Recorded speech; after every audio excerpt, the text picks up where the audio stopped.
BBOR, Black Box Online Radio, coming to you from West Virginia.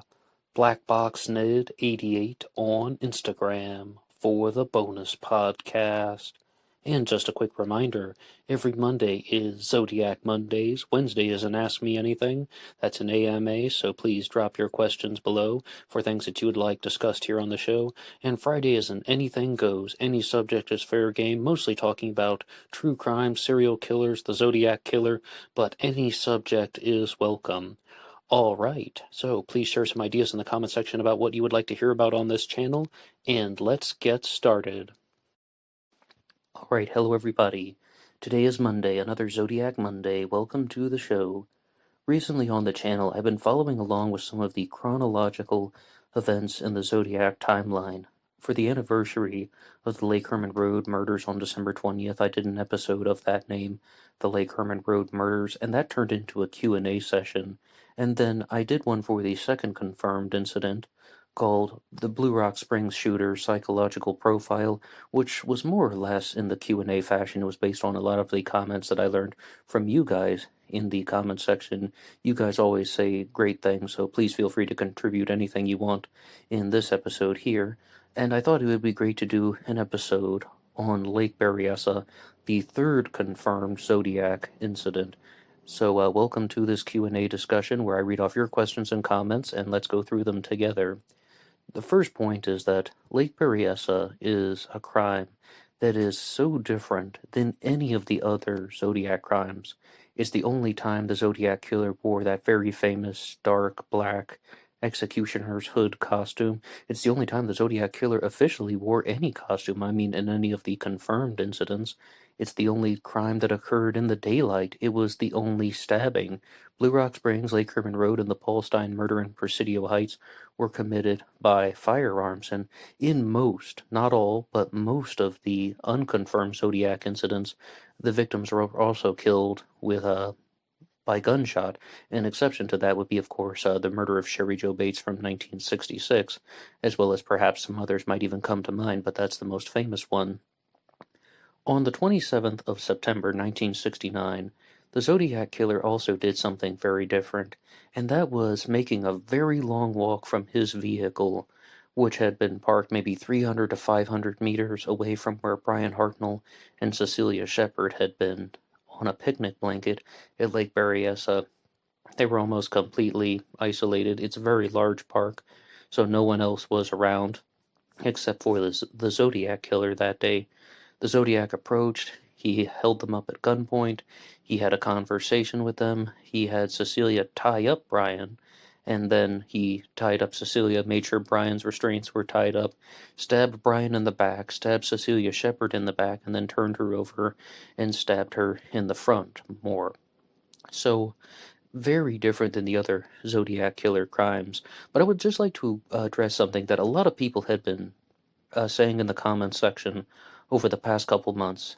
There's this theory going around that the Zodiac Killer wanted one or both of the victims to survive the Lake Berryessa stabbing so that they could tell the story of the Lake Berryessa costume. And I have to disagree with this because I was just listening to the podcast Zodiac Speaking that was hosted by Richard Grinnell and Mike Morford. If you haven't heard it yet, I highly recommend it.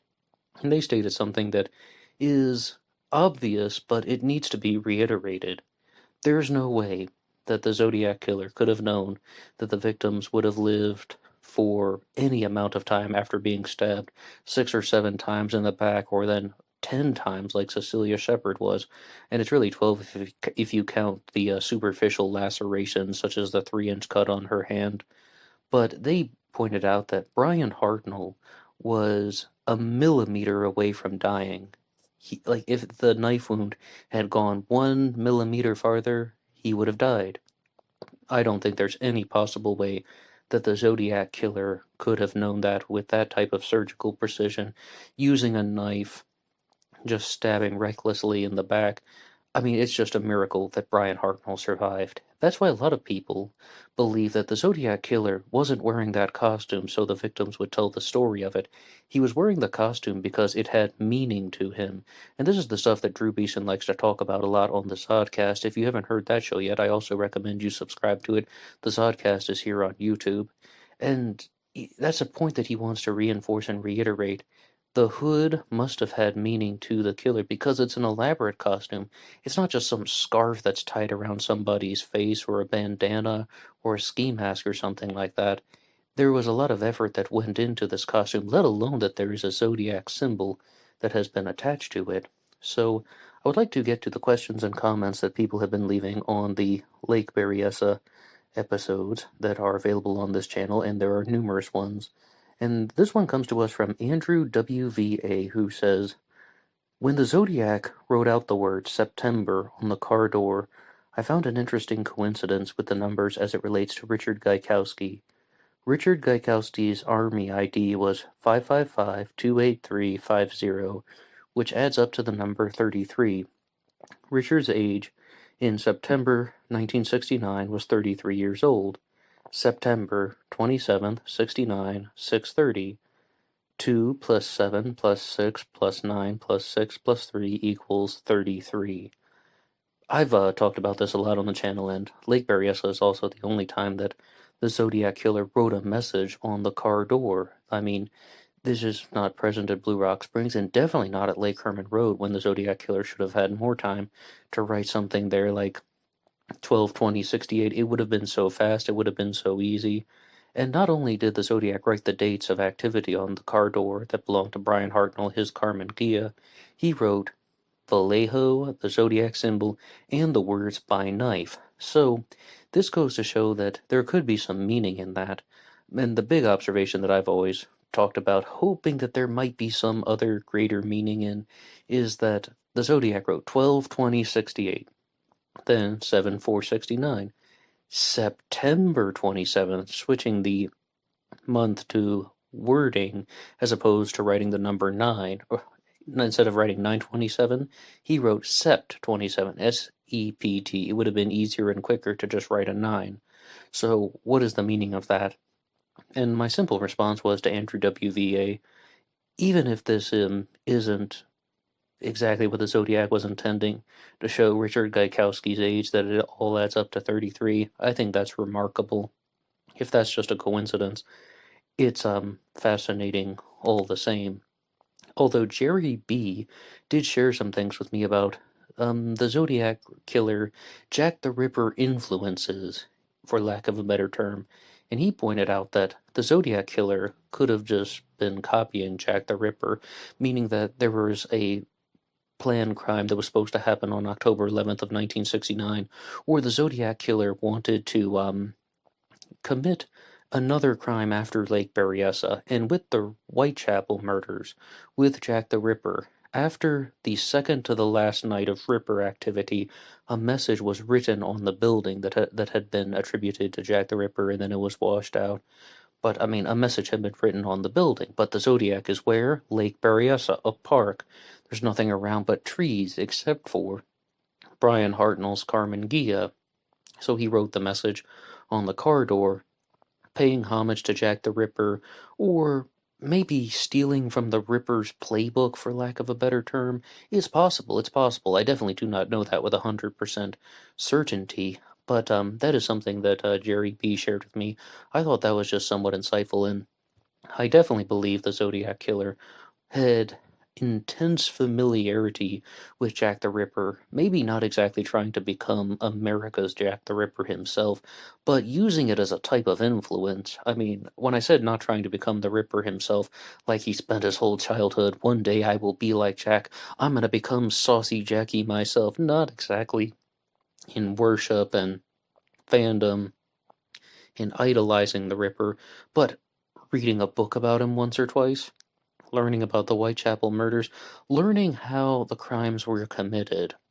So I do think Jack the Ripper was an intense influence, and the Zodiac had familiarity of him. I just wanted to be clear about that. I also want to share with you guys one of my own original observations. Maybe somebody has put this out on a different Zodiac article or episode somewhere, but if you add up the dates of Zodiac activity, Lake Berryessa is the only one that has some problems. Lake Herman Road occurred when? December 20th of 1968. 12/20/68. That totals up to 100, and then you have Blue Rock Springs, 7/4/69. It was on the 4th of July, that is. So 7/4/69 totals up to the number 80. The final confirmed Zodiac killer incident was the Palestine murder in Presidio Heights, which occurred when? 10/11/69. October 11th of 1969. 10/11/69 totals up to 90. So you have 70, 80, 90, 100. I mean, that's the way it should be, right? Except Lake Berryessa doesn't work. It just doesn't. I've tried to mess around with the numbers so much, and it should be 70 or it should be something like 110. It does not work. Even if you add in some of these other things, 630, it just doesn't add up unless there's some type of mathematical way in which you could arrange this to make it all seem correct. But Blue Rock Springs is 80, Presidio Heights is 90, and Lake Herman Road is 100. 80, 90, 100. I'm still thinking there might be some clue in there, but with the Lake Berryessa stabbing, the best I could get is totaling all up to 132, all those things that were written on the car door, and that's why some people believe that it's possible that the Lake Berryessa stabbing was a copycat, and that it simply just isn't, it wasn't the actual Zodiac killer. This is somebody who learned about it from the papers, not because of the numbers, but because of all the differences. Okay, now I would like to go to our next comment that comes to us from E. Potts, who says, I think the Zodiac, or target symbol on the outfit at Berryessa, is not given enough consideration. If someone is wearing a target symbol on them, then the same person may have done that because they felt they were a target. If they felt they were a target, it would probably be because of interactions with the police. Back then, everyone had a phone to film. Oh, back then, everyone did not have a phone to film the police. I was like, back then, everyone had a phone to film the police. I was like, dude, I think you're in the wrong century. No, I just can't read. Sorry. I think if people don't think it's common for cops to threaten people and treat them like they have a target on their back, they are not being realistic. People that don't see it tend to give the cops the benefit of the doubt. Okay, now, I want to try and find some value in this comment. I chose this one for a reason because whether you're looking at the police angle or not, I think we should take that off the table. Why is the Zodiac killer wearing that particular symbol and also talking about wanting to hunt people for sport? Man is the most dangerous animal of all. He also wrote in a letter, the Zodiac killer that is, that there's more glory in shooting a cop because a cop can shoot back, or I think it says even more glory in killing a cop because a cop can shoot back. Something to that effect. He also referred to the cops as blue meanies. There might be some animosity in that, or that it could all just be fake and just paying homage to some movies or something like that. But is it like I am the hunter and people need to hunt me, and it's like this cycle of destructive behaviors? Is that what the Zodiac killer was thinking, based on how circular all of the clues in the Zodiac killer mystery seem to be? I don't think that's an outrageous statement. That the Zodiac symbol is chosen for a reason. It represents the cycle of animals. The Zodiac, right? But it also represents, like the crosshairs, the sight of a scope from a gun, meaning that the Zodiac is hunting people for sport, and the cops are hunting him. But I want to go back to this point about how Lake Berryessa, was that a copycat, or was that the actual Zodiac killer? I heard a great discussion about this on one of the episodes on Zodiac Speaking. They have a whole episode dedicated to Lake Berryessa. And I've also asked Richard Grinnell about this privately. I asked Tom Voigt the same question privately. Why is the multiple killers theory wrong? Why is any variant of the multiple killers theory wrong, which would include the possibility of the Zodiac not committing the Lake Berryessa stabbing? Okay, the Zodiac committed Lake Herman Road, Blue Rock Springs, and the Palestine murder. Somebody else who learned about it from the newspapers could have committed the Lake Berryessa stabbing. Well, why isn't that the case?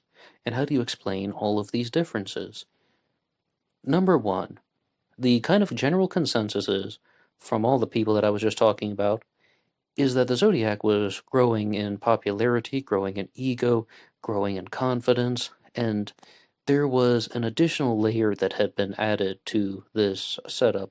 Dr. Todd Grande said very simply the Zodiac was trying to show criminal versatility at Lake Berryessa. And also, the Zodiac was someone who was trying to be recognized in a different way, and perhaps the Zodiac thought both victims were going to die in the stabbing.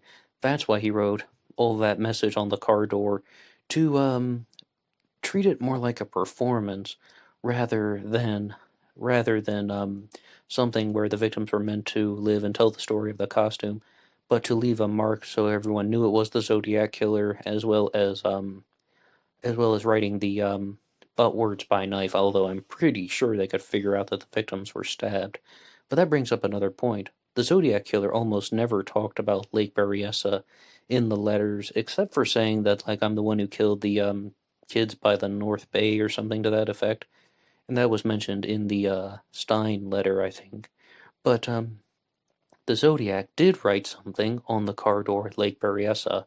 When I asked Tom Voigt about this, why is this multiple killers theory wrong? What he simply said was, every incident in Zodiac activity can be explained by one single person.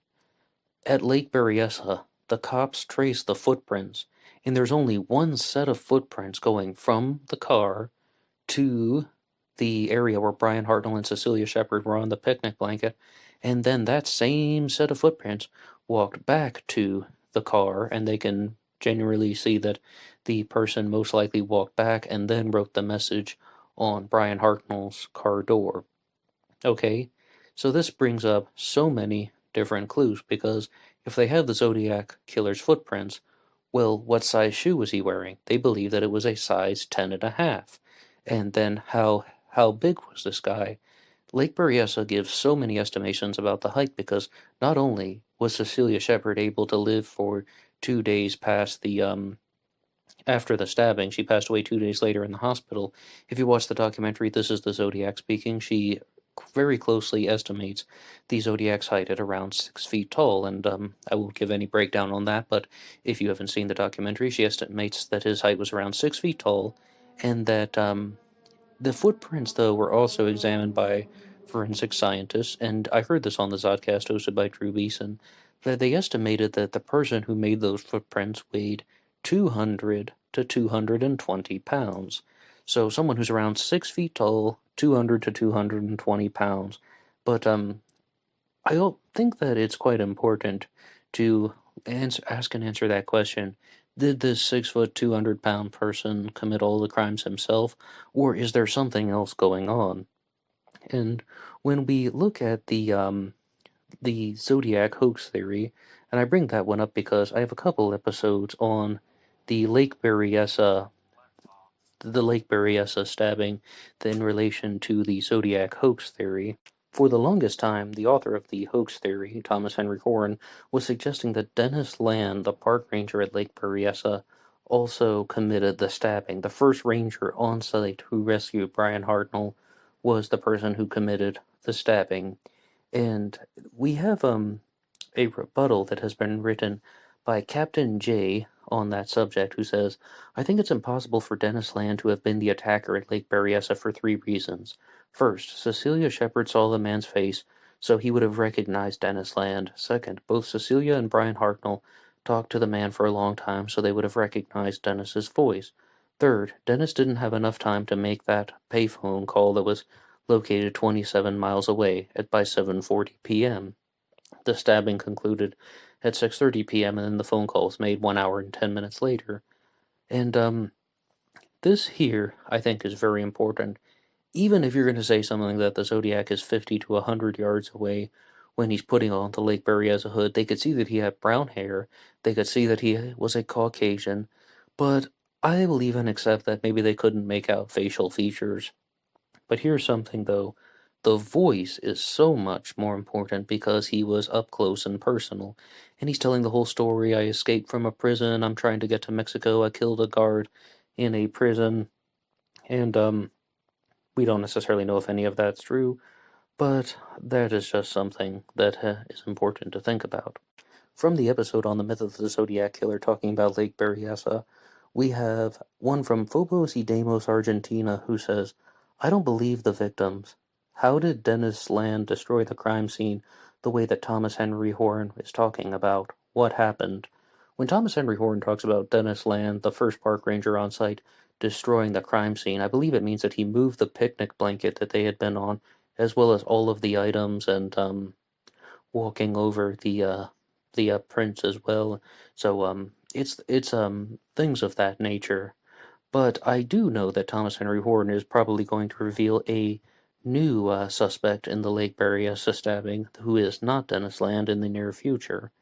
Now, there's one line here that I'm not quite sure what it means in the comment from Phobos Idemos that says, could Lake Berryessa be a machination to hide another thing? And I don't really know what that means, machination. I'm sure it's a typo in some way.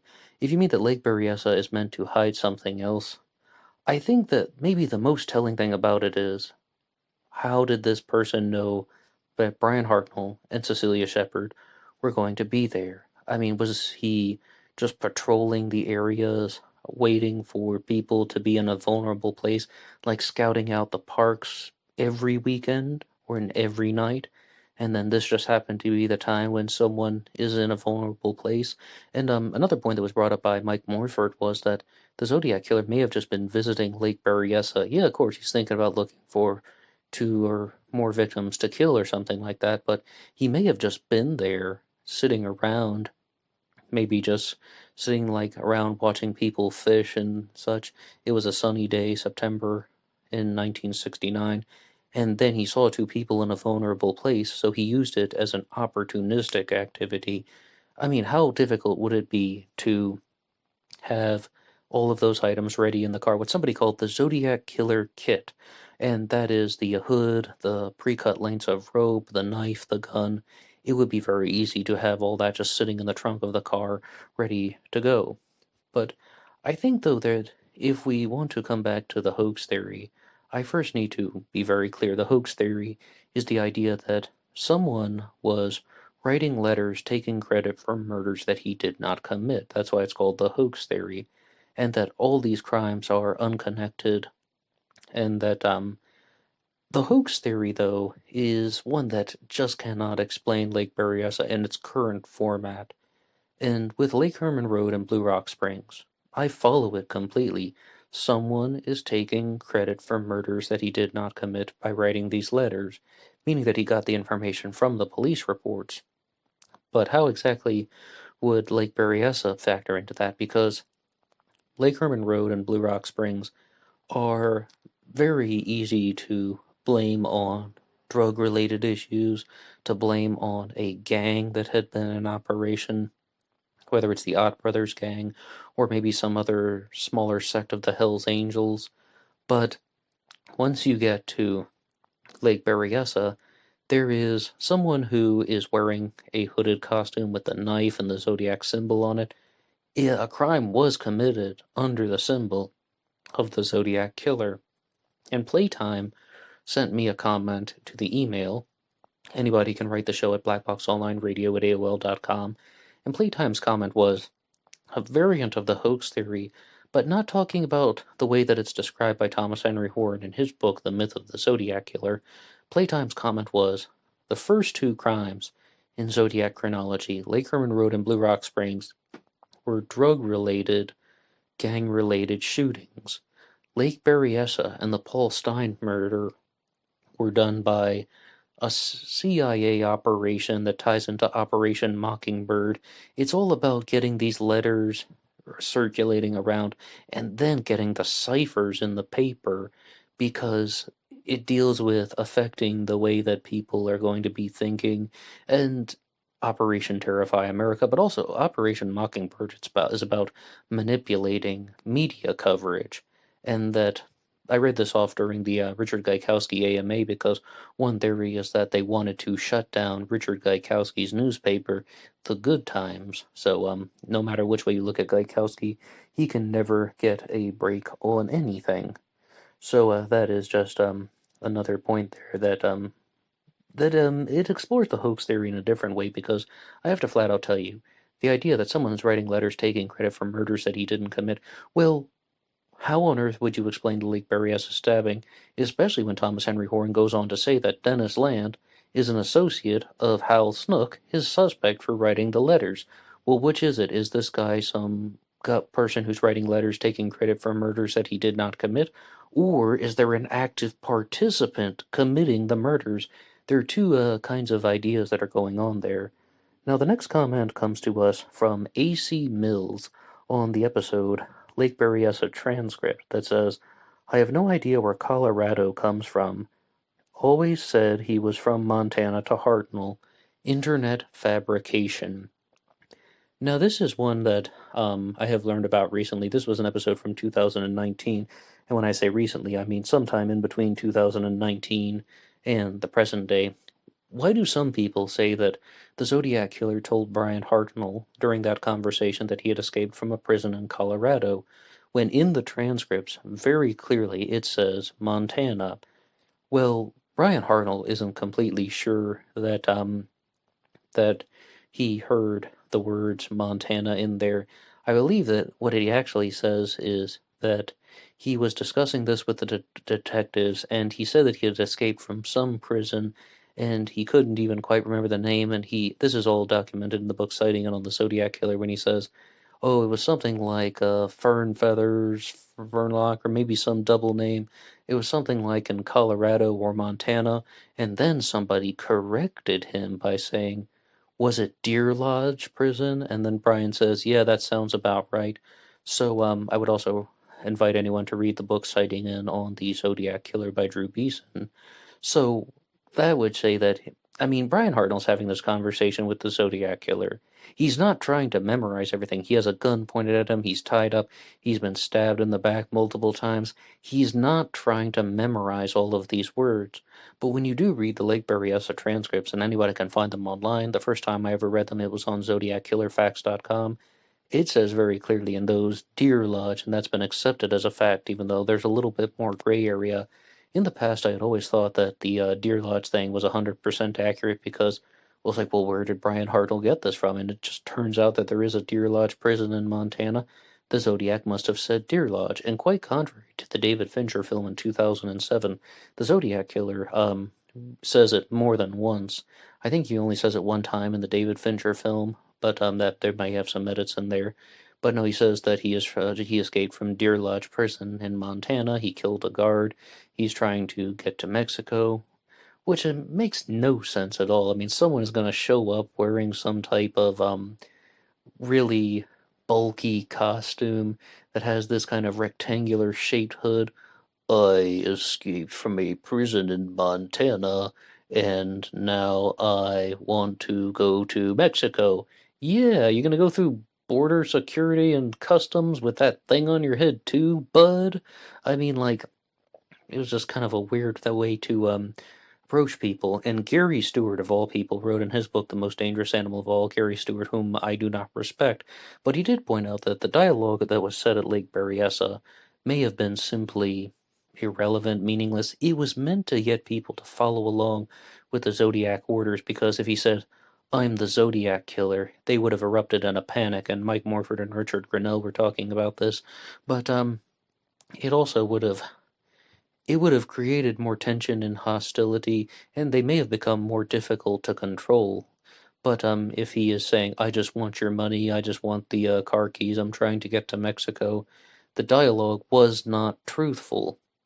But in short, to answer that question, where does Colorado come from? It's from Brian Hartnell's interviews with the police. So, one point about a suspect named Donald Lee Booyak is, if Brian Hartnell did not correctly hear the words Deer Lodge Prison from Montana, that would almost certainly eliminate Donald Lee Booyak, because he is the guy who's behind the Montana connection. He is the suspect in the Zodiac Killer Montana connection, rather. And he is from Muscle Shoals County, I believe it was, in Montana. He was in Deer Lodge Prison, as well as the other Zodiac killer suspect, Ed Edwards. More than one, actually.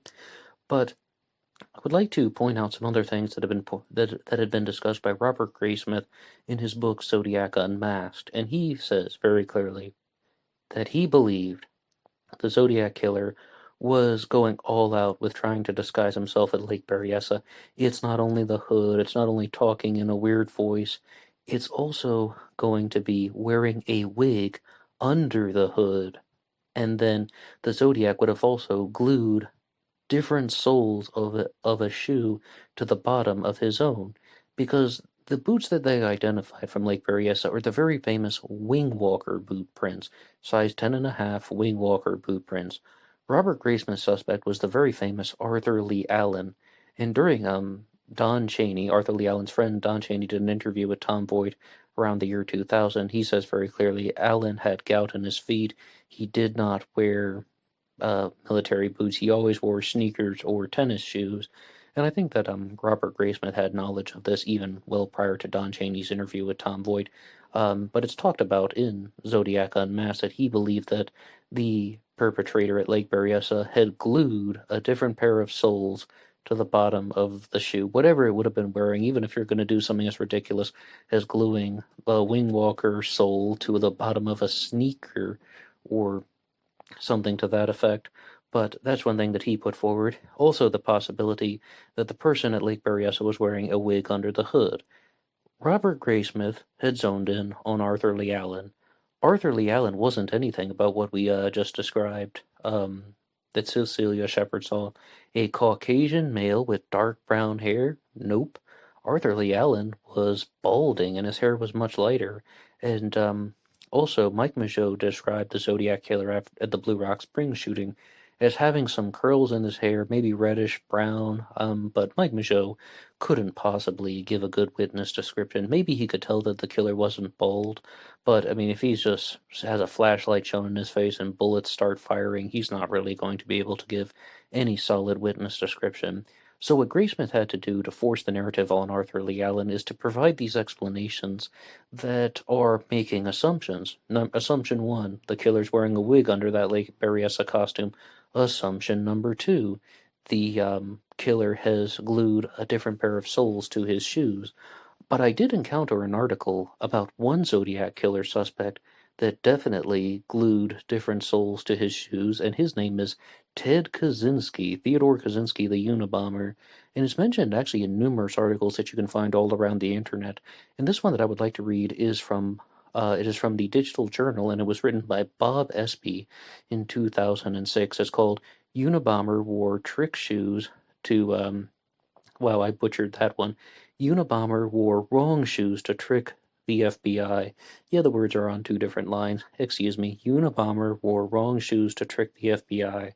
To evade authorities chasing him, Unabomber Ted Kaczynski kept shoes with smaller soles attached to the bottom in his reclusive Montana cabin. According to evidence released 10 years after his capture, the shoes were intended to make it appear as if a person with smaller footprints were walking in them, investigators believe. Kaczynski is serving a life sentence with no possibility of parole for a bombing spree that lasted from 1978 to 95. The blast from the homicides killed 3 people and injured 23. Investigators also found an unexploded bomb in a silver box with the name of another intended victim on it. The station said Kaczynski described in his writings how he placed 2 human hairs he had found in a bus station into a bomb to deceive people. I believe those human hairs actually were from a urinal, or not even a urinal, but it was from a toilet in the bathroom. Like he had actually picked up pubic hairs with a pair of tweezers, and that's how he obtained them. I'm glad he was caught. Some of these techniques were just a little bit too crafty. But that was not the first article that I had read about this. As I said, there are numerous ones.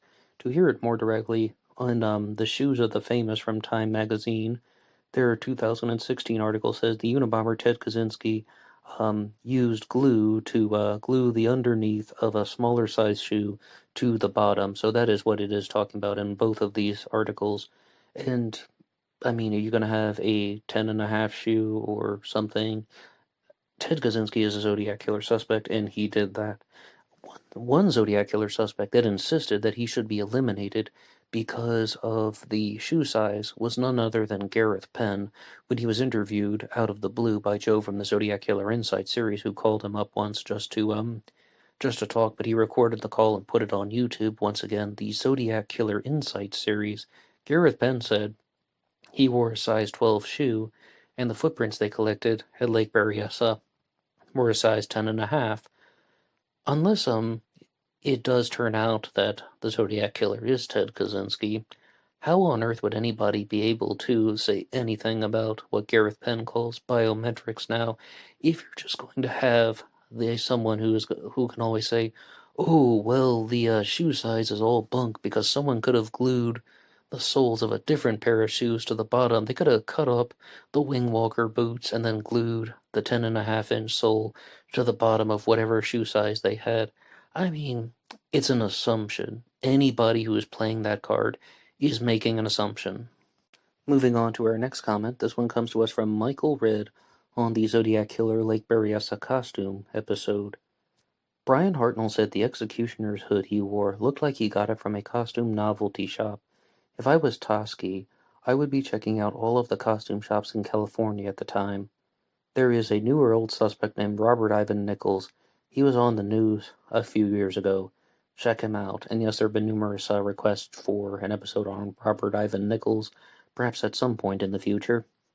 But about this, there are other people, though, who have provided an alternative explanation as to how the Zodiac Killer composed and created the Lake Berryessa costume. That, yes, firstly, it is meant to represent the Lord High Executioner in The Mikado, the operetta by Gilbert and Sullivan, or perhaps even Groucho Marx's parody of The Mikado, but also that the Zodiac Killer showed it himself that he did not get it from any costume shop, or it wasn't purchased anywhere. This was something that he created himself. Based on how methodical the Zodiac Killer was, I definitely have to lean toward that, because no one in the Bay Area seemed to recognize it immediately. Hey, yeah, I sell those. Those are on my shelf right here. Or even recognize that they sold it to anyone. I mean, the Graysmith illustration maybe was not widely circulated at the time, but it definitely is widely circulated now. But it's also important to remember that sewing was something that men would have learned how to do more frequently. I think Tom Voigt had shared something about that. But even if it wasn't done frequently, that doesn't mean that the male perpetrator didn't know how to sew. Other certain suspects, like Don Chaney, definitely was very good with sewing, leatherwork, all of that. And what he told Tom Voigt personally, when Tom Voigt asked him the question, did Arthur Lee Allen know how to sew? Don's response was, well, didn't everyone? So I think you can get the idea there. I would definitely lean toward the Zodiac Killer having created it himself. Our next comment comes to us from YouTube user My Response Notifications Are Off. Yes, that's the name. And it says, someday we'll find it. The Manson Connection, The Lovers, The Dreamers, and Me. And this was, I should point out that when that episode, the Lake Berryessa costume, was put out on this channel, I was asking you guys, do you want to hear about the Zodiac Hoax Theory, or do you want to hear about the Zodiac Manson Connection? And someday we'll find it, the Manson Connection. I think it would be very difficult to explain the Lake Berryessa stabbing and try and connect that to anything to do with Charles Manson, this whole angle that either Bruce Davis was the Zodiac Killer, or that there's the group of Charles Manson's followers. I mean, yeah, okay, you could make the claim that they're sneaking up on people and they're shooting them at Lake Herman Road or Blue Rock Springs, and then they're disappearing into the night. Or the Palestine murder was also committed. Someone is once again firing a gunshot at somebody and then walking away like a sociopath. The Lake Berryessa costume had an enormous amount of effort, let alone that all of these crimes are connected to the letters and to the ciphers. So, I think that that is also something that really doesn't fit in too well with the Zodiac Manson connection.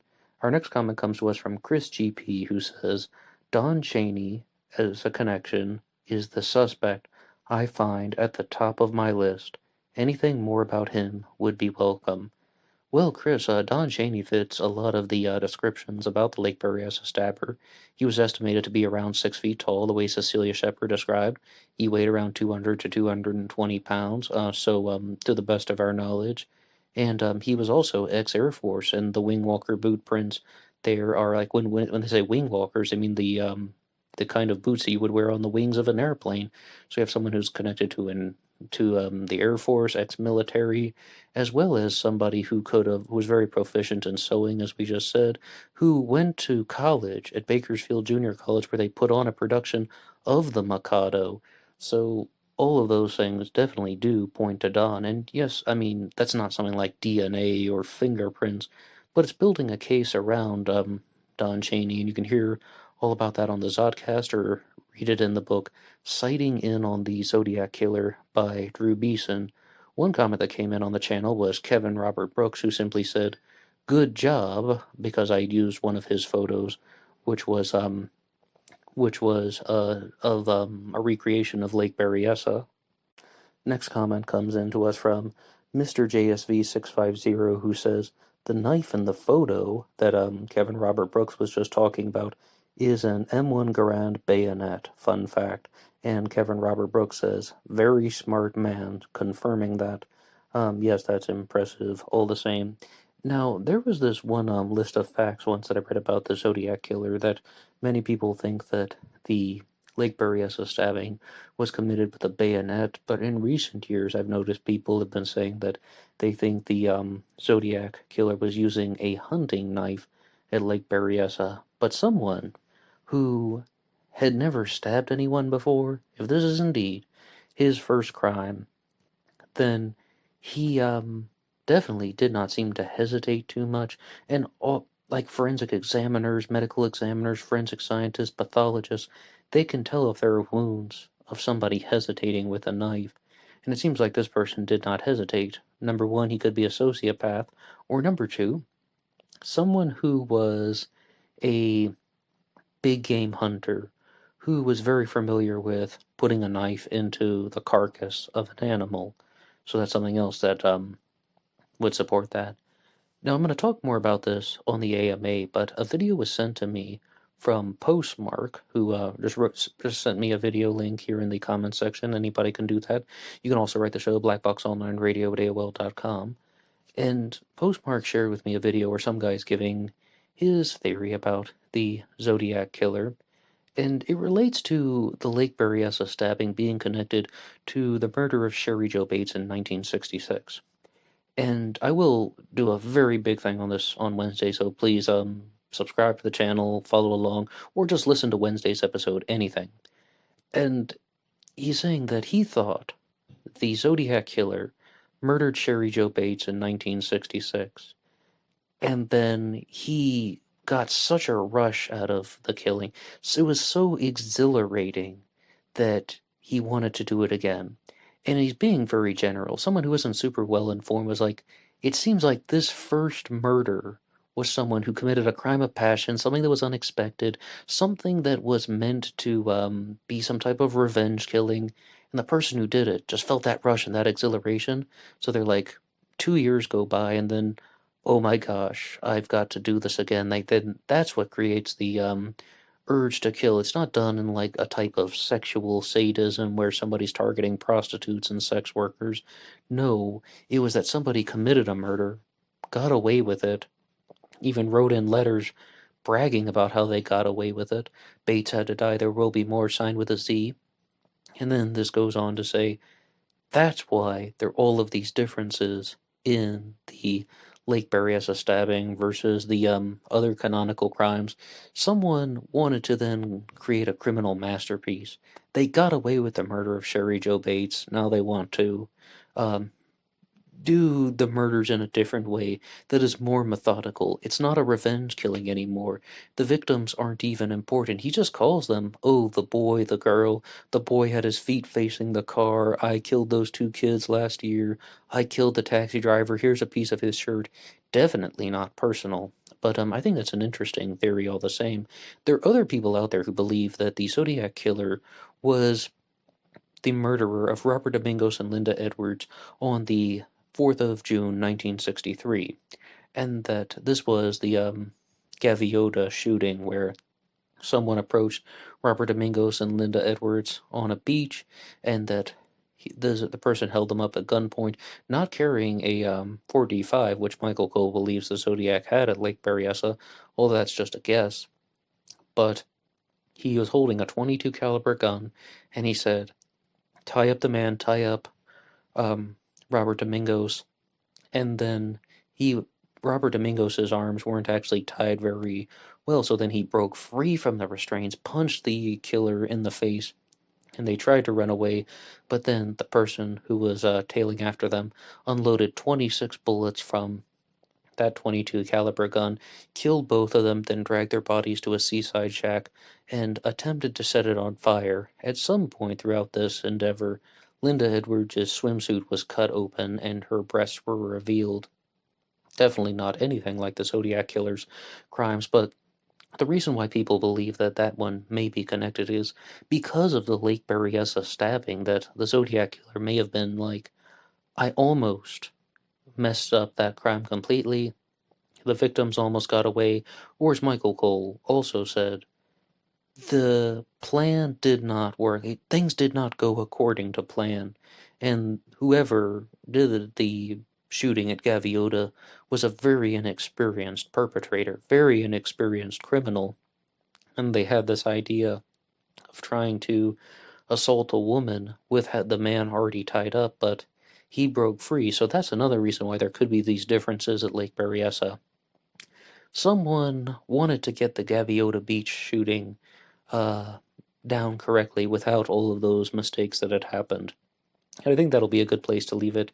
This was a very general discussion about Lake Berryessa, mostly responding to your comments as well as some things that I had found in other episodes and other things that I've talked about offline with people or in some corner of the internet, as well as the DMs on Instagram is another place to reach me. Anybody can write the show at BlackBoxNid88 on Instagram, and there's the email address in the description box.